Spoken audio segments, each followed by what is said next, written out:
بسم اللہ الرحمن الرحیم۔ السلام علیکم۔ روزانہ واقعات سننے کے لیے اس چینل کو سبسکرائب کریں۔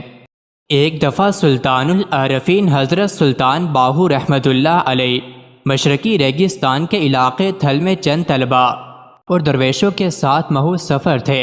راستے میں کسی نے آپ رحمۃ اللہ علیہ سے دریافت کیا کہ اکثیر نظر کسے کہتے ہیں۔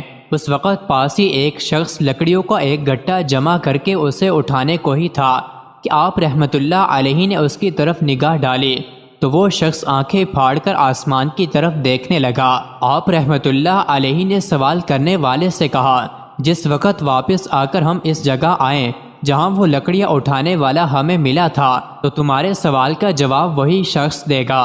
چنانچہ آپ رحمۃ اللہ علیہ سفر سے لوٹے اور آپ رحمۃ اللہ علیہ کا گزر اسی جگہ سے دوبارہ ہوا جہاں وہ لکڑیاں اٹھانے والا آدمی ملا تھا تو ایک طالب علم نے آپ رحمۃ اللہ علیہ کو اس سوال کے جواب کی یاد دلا کر عرض کی کہ ہم واپس اسی جگہ پر آ گئے ہیں، آپ مہربانی فرما کر ہمیں اس سوال کا جواب دیں کہ اکثیر نظر کیا ہے۔ آپ رحمۃ اللہ علیہ تمام طلباء، درویشوں اور مریدوں کو اس آدمی کے پاس لے گئے تو اس کو اسی حالت میں پایا جس حالت میں چھوڑ گئے تھے کہ لکڑیوں کا گٹھا اس کے سامنے پڑا ہوا ہے اور وہ آنکھیں پھاڑ کر آسمان کی طرف دیکھ رہا ہے۔ آپ رحمۃ اللہ علیہ نے اپنے ہمراہ طلباء سے کہا کہ اس آدمی سے اپنے سوال کا جواب پوچھو۔ جب انہوں نے اس آدمی کو بلایا تو وہ بت کی طرح ساکت کھڑا رہا اور کوئی جواب نہ دیا اور بار بار بلانے پر بھی کوئی توجہ نہ دی تو انہوں نے عرض کی، حضور آپ خود بلائیں۔ آپ رحمۃ اللہ علیہ نے فرمایا کہ جس روز ہم یہاں سے گزرے تھے تم نے اس شخص کو کس طرح دیکھا تھا؟ انہوں نے عرض کی، یہ شخص لکڑیوں کا گٹھا اٹھانے کو تھا اور جس وقت آپ نے نظر فرمائی تو یہ آسمان کی طرف آنکھیں پھاڑ پھاڑ کر دیکھنے لگا۔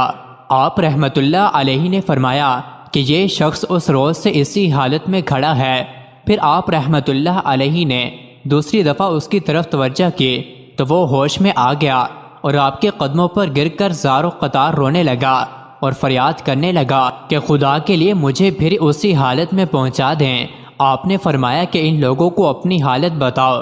اس نے عرض کی کہ حضور جس روز آپ یہاں سے گزر رہے تھے میں یہ لکڑیوں کا گٹھا اٹھانے کو ہی تھا کہ آپ نے میری طرف باطنی نگاہ ڈالی اور میں آپ کی اسی ایک نگاہ سے اللہ تعالیٰ کے دیدار میں غرق ہو گیا اور آج تک میں اسی لذت دیدار میں مہو اور مدہوش رہا کہ آپ نے ایک بار پھر مجھے اس حالت سے نکال لیا ہے۔ مجھے صبر اور قرار نہیں آ رہا، مجھے پھر اسی حالت میں پہنچا دیں۔ آپ رحمۃ اللہ علیہ نے درویشوں اور طلباء سے فرمایا، یہ اکثیر نظر کی ادنا سی مثال ہے جو تم نے دیکھی ہے۔ پھر آپ رحمۃ اللہ علیہ نے اس شخص سے فرمایا، جا اپنے لکڑیوں کے گٹھے کو اٹھا لے، پہلے تو مرزوق ابن الوقت تھا، اب تو سالک ابن الوقت ہوگا۔ اب یہ تیرے اختیار میں ہے کہ جب چاہے اس حالت میں چلا جایا کر اور جب چاہے واپس آ جایا کر۔ کتب سیر میں منقول ہے کہ حضرت سلطان نورنگ کتران رحمۃ اللہ علیہ پہلے ہر روز مراقبہ کیا کرتے تھے اور جب مراقبہ سے سر اٹھاتے تو جو مریدین پاس ہوتے ان پر توجہ فرماتے اور یوں وہ صاحب کشف و کرامت ہو جاتے۔ ایک مرتبہ آپ رحمۃ اللہ علیہ جنگل میں چلے گئے اور مراقبے میں مشغول ہو گئے۔ جب مراقبے سے سر اٹھایا تو ایک کتا جو آپ رحمۃ اللہ علیہ سے مانوس تھا اور آپ کے پیچھے جنگل میں چلا آیا تھا اس پر توجہ کی تو اس کتے پر جذب کی کیفیت طاری ہو گئی۔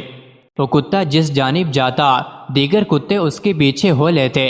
جب سلطان العارفین حضرت سلطان باہو رحمۃ اللہ علیہ کو اس کی خبر ہوئی تو انہوں نے شدید ناراضگی کا اظہار کیا اور چاہا کہ آپ کی ولایت سلب کر لیں، مگر آپ نے دامن مصطفیٰ صلی اللہ علیہ وسلم میں پناہ لے لی۔ حضور نبی کریم صلی اللہ علیہ وسلم نے حضرت سلطان باہو رحمۃ اللہ علیہ کو غیبی طور پر اشارہ فرمایا کہ اگر وہ ایسا نہ کرتا تو اس کا سینہ پھٹ جاتا، مگر آئندہ اب یہ خیال رکھے گا۔ مزید ایسی ہی ویڈیوز کے لیے چینل کو ضرور سبسکرائب کریں۔